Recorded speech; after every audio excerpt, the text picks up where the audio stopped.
Today, I am presenting on Armenia. I am very happy to be presenting on Armenia. I had mentioned in my previous culture collage, I have Armenian ancestry. My mom is Armenian. Her family came from Armenia. So I'm, have a personal connection to this country, and some of the things I'll be speaking about, I can actually speak about from personal experience. So first I'll start, I have a map here to show Armenia is in the Caucasus region, and it is a landlocked country. So it is surrounded by Turkey, Georgia, Azerbaijan, and Iran. And all of the countries surrounding Armenia are countries that mostly have, the people are Muslim. They're Islamic countries. However, Armenia is a Christian country. I'll speak about that a little bit more later, but that kind of plays a role into the relationship that Armenians have with the surrounding countries, because the religion being so different from all of its surrounding countries really plays a key into it. So that's just an interesting part of the geography. Armenia is a small country. It only has about 3 million people. The capital, as you see on the map here, is Yerevan. And there are other major cities in Armenia as well. And the majority of the population lives in cities or in urban areas. It is very mountainous, and so there's really not a huge rural population. There's not many people living in the mountains of Armenia. Most people living in Armenia are ethnically Armenian. About 98% of the population are ethnically Armenian. And that means they are all have the same religion. About 98% of the population are Armenian Apostolic. Armenian Apostolic is a form of Christianity, like Eastern Orthodox Christianity. Armenia was actually the first country to declare Christianity as its national religion. And so Armenia is a very religious country. It has a lot of monasteries. I have that down here, all over the country, and just a lot of religious holidays. Religion plays a key role into Armenians' daily life. I also have their patron, Saint Gregory, up here, Grigor. So just to, again, show that the Christian religion is key to the culture and daily life. Another key aspect of Armenian life is family. They really value the family unit. And the family unit is more than just like what we would consider to be a nuclear family in America. The grandparents, cousins, aunts, uncles are included in that family unit and all valued. They all play a really key role. I also have a picture here of the army. The army in Armenia is very important and very honored and valued.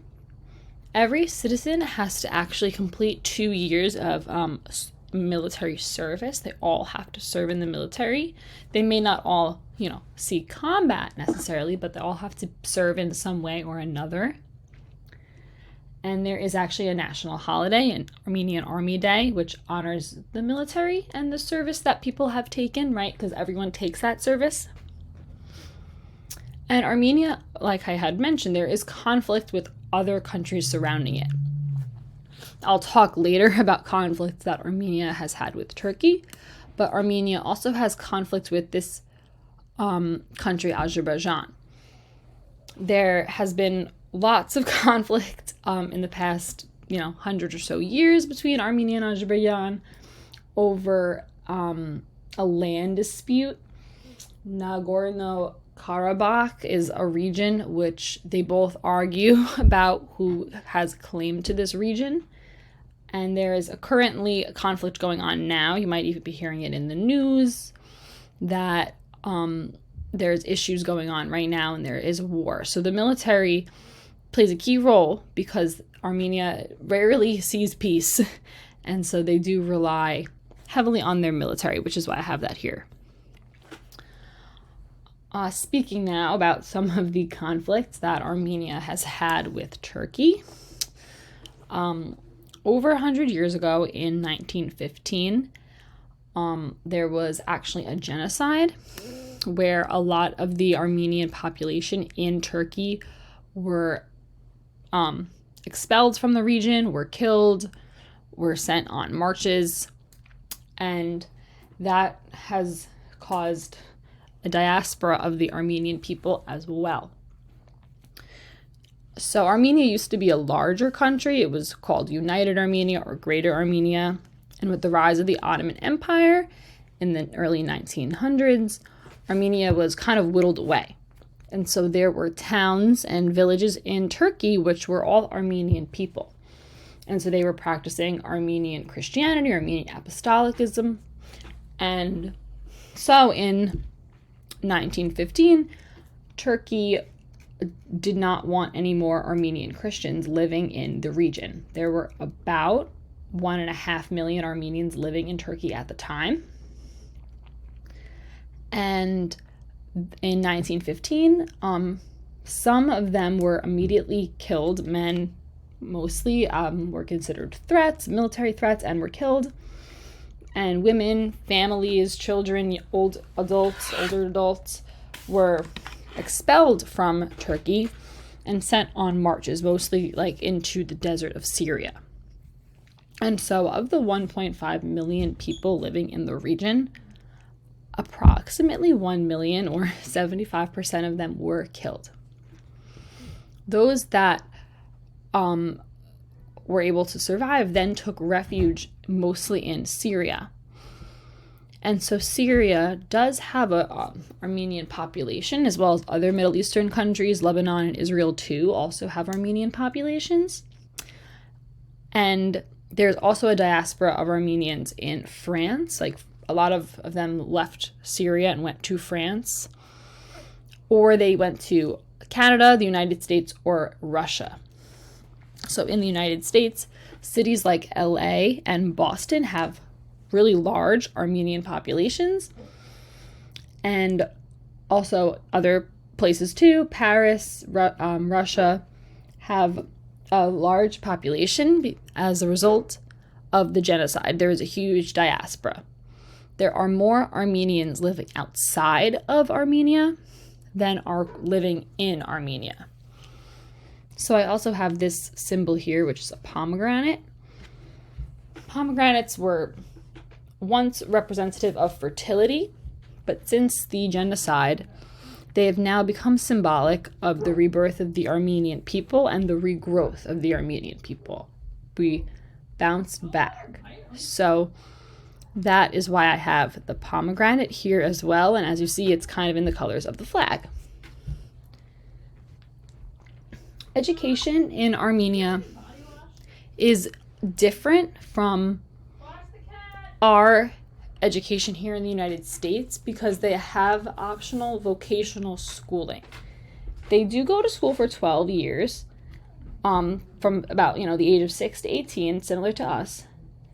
However, when they're 16, they have the option to go to vocational high school instead of like regular high school, where they can learn like a specialized skill or trade. And so this is pretty different than how we have it here in America, which might make it like a bit of a cultural shock for students coming from Armenia. They also learn Armenian literature. They read a lot. A big emphasis on reading and writing in the Armenian language, which completely different alphabet than we have. You can kind of see a writing sample here, but completely different alphabet than we have. And they also do have a big emphasis of history as well. And they do read and learn in the Russian language too. But coming to America, these students are going to be unfamiliar with English and really need to focus on that. In terms of funds of knowledge, Armenians children are going to be very respectful of adults, but they might be a little shy and timid around their peers. And they also are going to be very aware of, the history of their region, as well as other former Soviet countries. Armenia was the Iron Curtain nation. They received independence in 1991, so recently. And so one fund of knowledge is that awareness of being a Soviet nation, as well as just understanding and empathy of human rights and other issues of diaspora and genocide. So that is some interesting cultural information about Armenia.